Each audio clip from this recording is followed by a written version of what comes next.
The whole truth. Okay, so The Boys spin-off Gen V's just dropped its 4th episode, and it's one of my favourite entries in both series. Tek Knight is here, and though they do some changes to the comic counterpart, I think the way they take things is absolutely hilarious. Yeah, he's a Sherlock Holmes-esque parody who's constantly over-analysing things and over-analysing things. Just stay away from the top 5.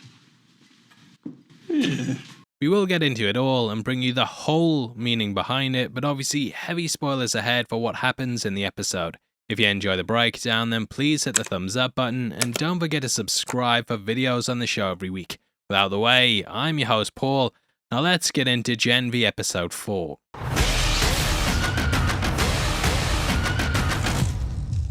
Now we begin in the aftermath of last week's final episode. However, rather than seeing the escape, we see Sam and Emma have already made it out. Last time he said he knew the codes to the doors, and this is how they managed to get out so easily. I'm guessing that as the series goes ahead and they need to get back in, that he's going to be the one who can open it all up. Now we begin with Emma's victim, and see that a light's able to shine through from one side of his head to the other.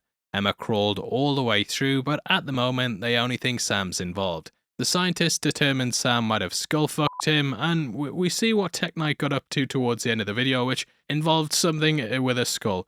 Don't worry if you're not up to speed on the comics, by the way, don't trouble yourself yet. We'll talk about Tek Knight later on and what happened in the source material. Anyway, Shetty instantly knows it isn't Sam who did it, and she finds Emma's shoes almost catching her red-handed, or footed.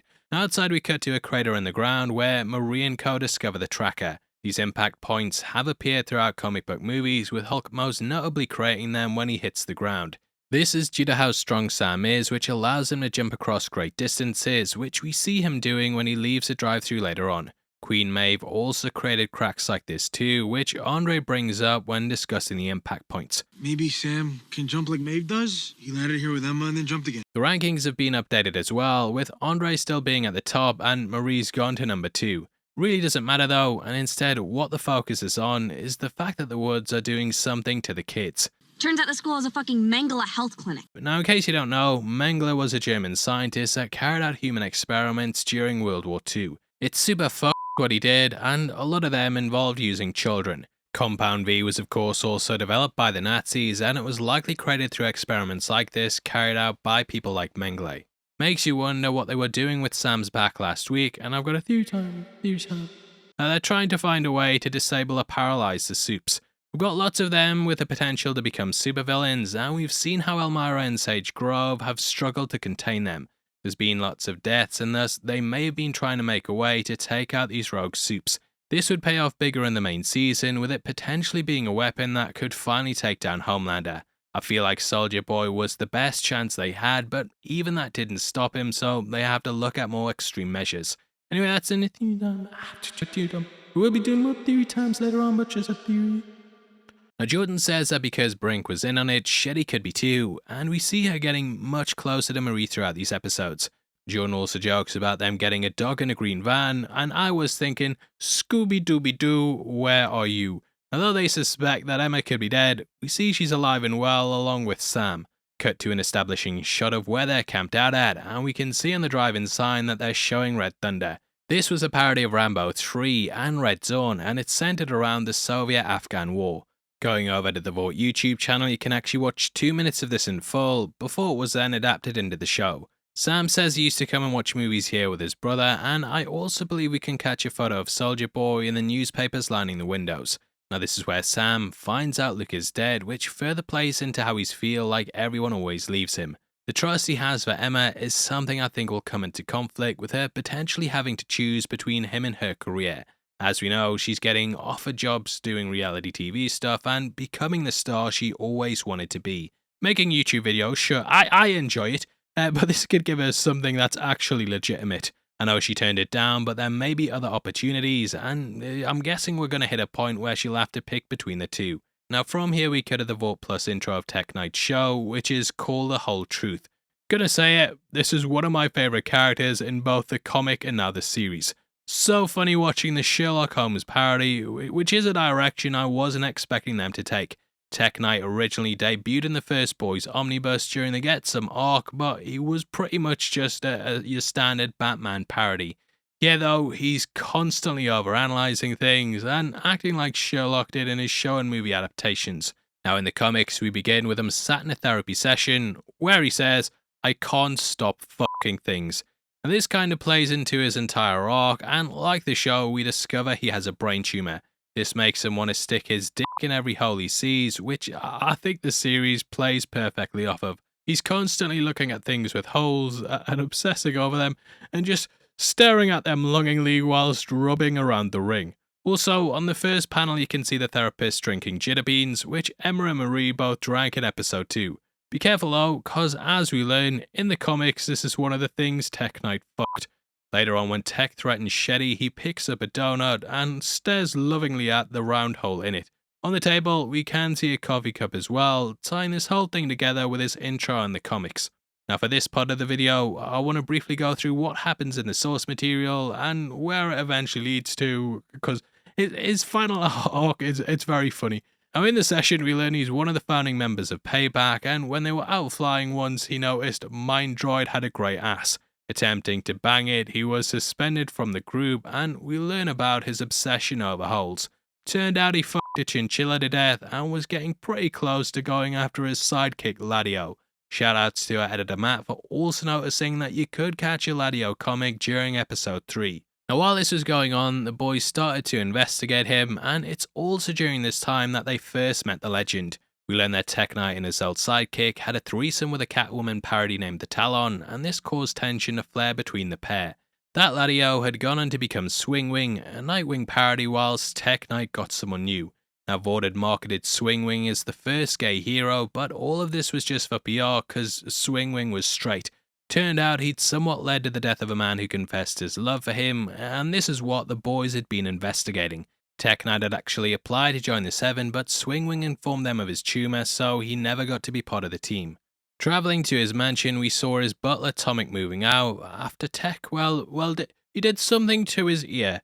Soon after, Huey and Butcher showed up and immediately walked in and opened up his cave. Tek Knight was masquerading as a billionaire playboy, but Butcher already knew his identity in advance. Now eventually, the truth was brought to the light about all the stuff he'd been up to. Going back to the cave, Kimiko kicked the crap out of him, which is when he talked about what happened with the old Ladio. Now they sorted Swingwing out, and we cut to Tek Knight walking along the street, which is when he saved a mother and child from a falling wheelbarrow. At that moment, asteroids started hitting the Earth, and he immediately leapt into action and travelled into space. Seeing of a JJ-shaped crevice, he then started fucking it, which destroyed the asteroid and then saved the planet. In the end, Tek Knight was a hero, with his sacrifice saving billions, and though he died a hero's death. You're my boy, Blue! You're my boy. Now what really happened was, the wheelbarrow smacked him on the head and killed him. The coroner found the giant tumour, and this explained all the stuff that was going on with him. So, it's really stupid, but quite funny.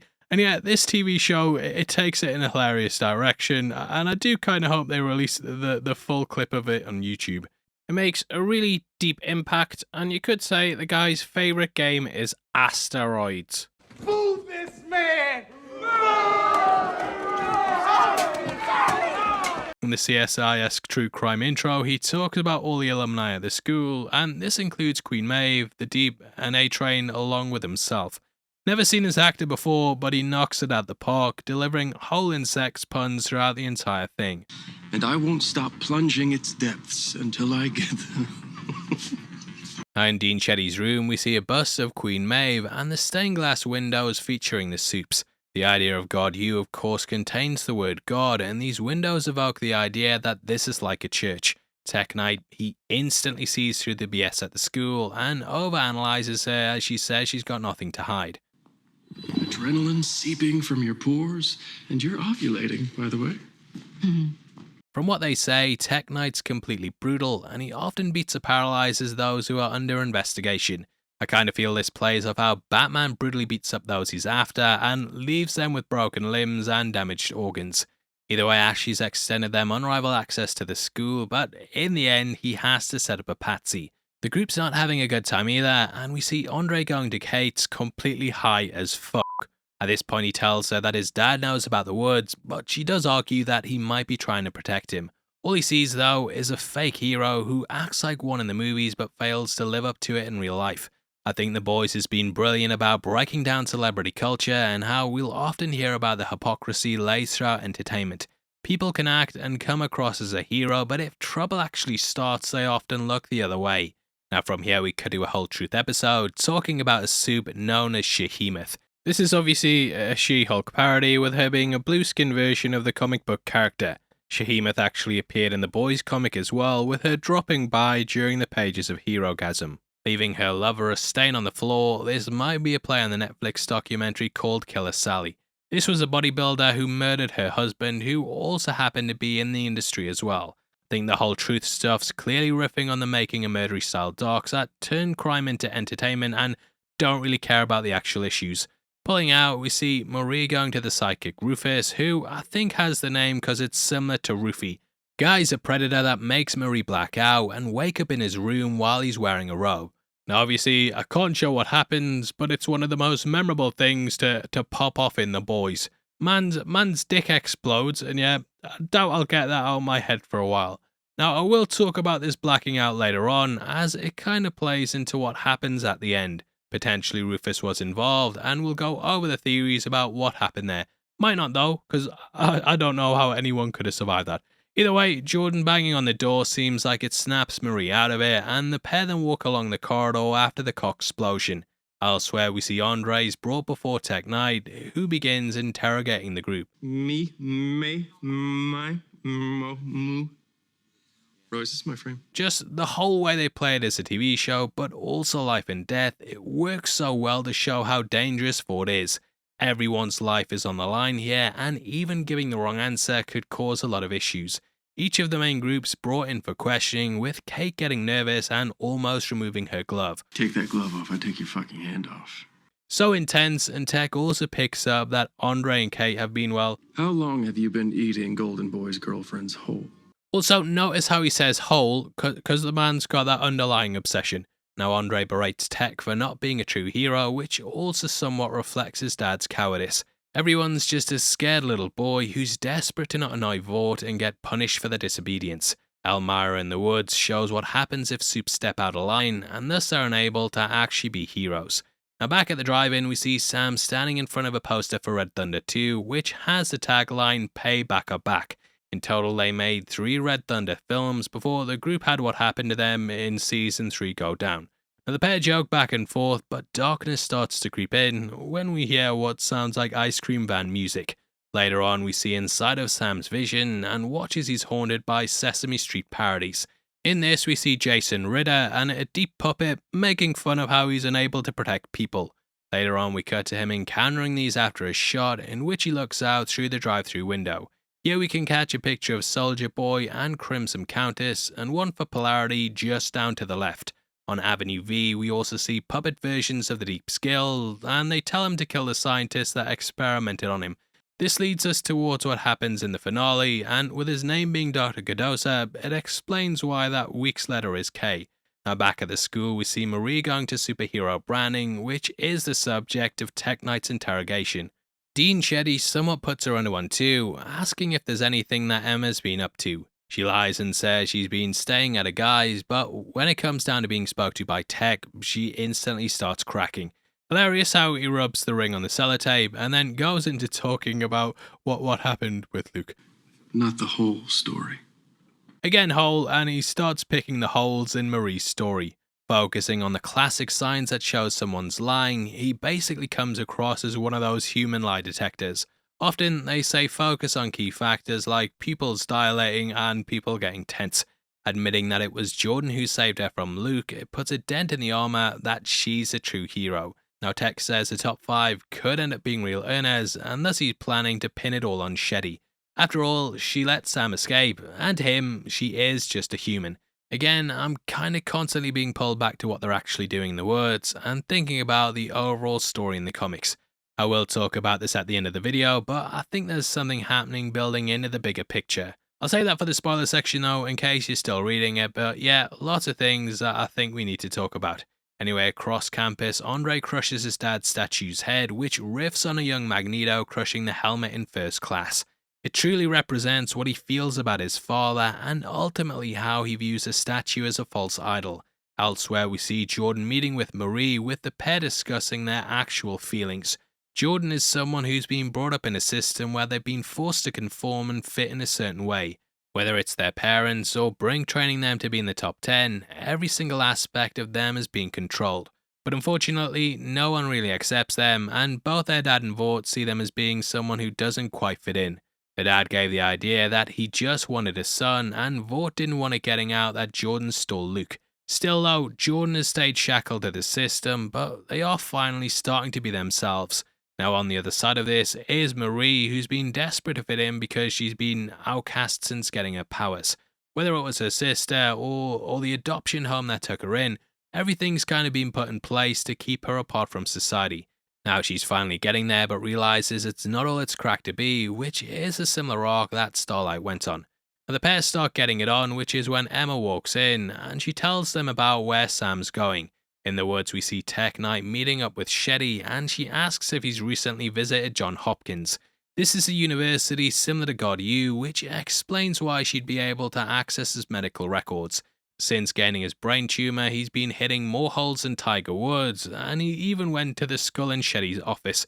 If it got out, it would ruin his career, and thus she blackmails him into keeping things quiet. He's been despoiling stuff, doing the opposite to me, and thus he just goes with the story that Luke was just crazy. We end with him barking up the wrong tree, both literally and figuratively, and hopefully we see him back either in this series or popping up in the main one. Would love to see him interacting with the Seven, and I know they've got a couple of spare members left, so yeah, get the guy in. Now at the docks, we see Sam's broken in, but before things really kick off, the heroes show up. Sam calls them all puppets, and this explains why he views the world the way he does. He sees everyone as being controlled by a corporation, and they've oppressed those that they're unable to hold in place. A big fight breaks out with the kitchen getting smashed up, which leads to everything going out into the garden. Sam goes giant woman and pins him down, but mid-sentence, everything cuts to black.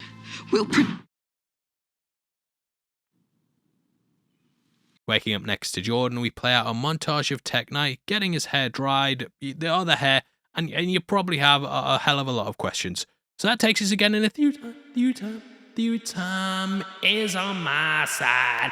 Yes, it is. Now I think that Rufus will probably be revealed as being the one behind it, due to the power set we see him demonstrating in the episode. In both instances, we see the screen cut to black, with Marie coming to, completely unaware of how she got there. Though initially he said that she had to come in close for it to work, we've seen how the soups can go Super Saiyan when the situation calls for it.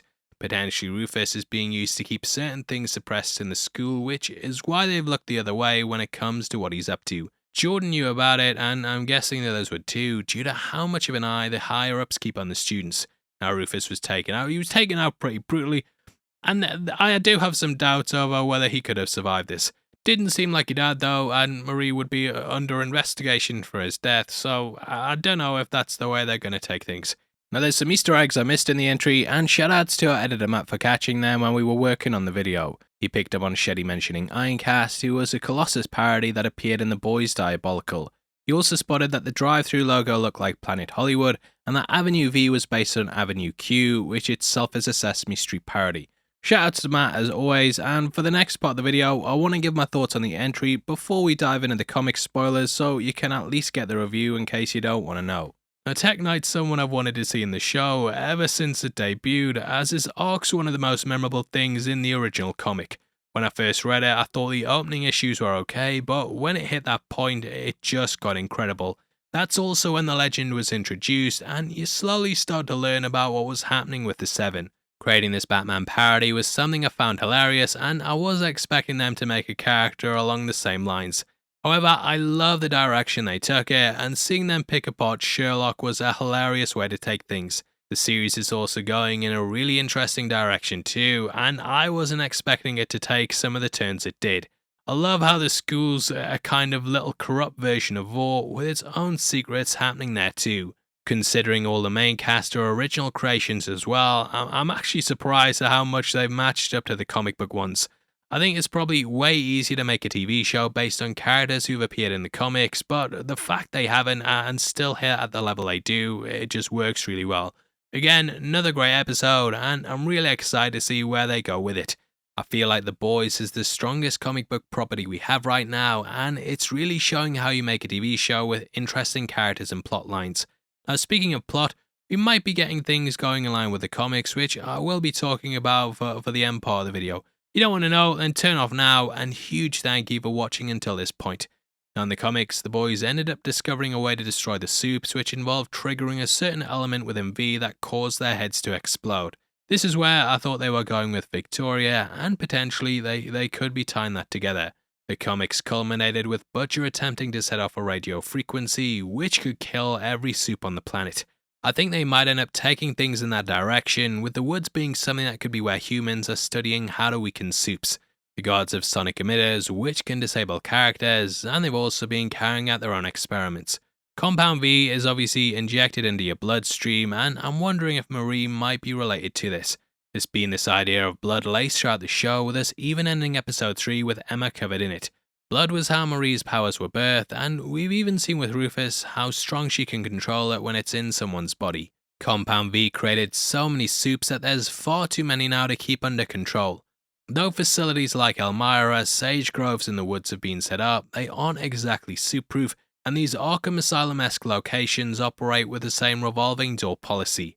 I think in the end the company see wiping out the soups as being the only way forward, and then they'll not run the risk of creating Soldier Boy situations. Rather than having to imprison them and run the risk of creating supervillains, I think that will be the ultimate goal, but obviously let me know your thoughts. I'd also love to hear what you think on the show, and with us being at the halfway point already, let us know if you're enjoying it. Please drop a like on the video, and if you want to support the channel as a member of the Spoiler Society, then please click the join button. You'll get early access to videos every week, and it goes such a long way to helping us out. If you want to get some heavy spoilers merch, we've also got our t-shirt line located below the video, and that will let you pick up all kinds of different tops. We've got Theory Times ones, House of Dragon, Ahsoka, Marvel tees, and a lot more, so definitely check it out as it massively helps us out. If you want something else to watch, then make sure you check out our breakdown of the first 3 episodes, as there's lots of things in that kind of set up where we're going. That out of the way, thank you for sitting through the video. I've been Paul, I'll see you next time. You better come back for episode 5. You better be back, mate. You're making a promise right now because you watched this bit. You take care. Peace.